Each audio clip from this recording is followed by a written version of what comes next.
Posko Kementerian Agama Provinsi Aceh mendistribusikan bantuan berupa sembako ke beberapa korban dan beberapa titik di Pidi Jaya, Jumat 9 Desember 2016. Posko mengirimkan 2 tim untuk menyebarkan bantuan yang sudah dititipkan donatur sebelumnya.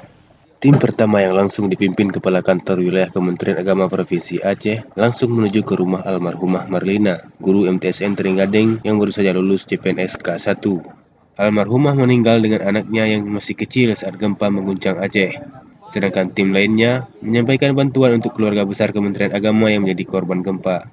Usai menuju kediaman almarhumah, Kakanwil Muhammad Ahmad Bakeh beserta rombongan yang didampingi Kasubag Perencanaan dan Keuangan Saifuddin dan Kasih Pendis Kemenak Pidi Jaya Ahmad Yani langsung mengunjungi Menasah Kuta Pangwa dan Menasah Mecat yang dihuni ratusan pengungsi.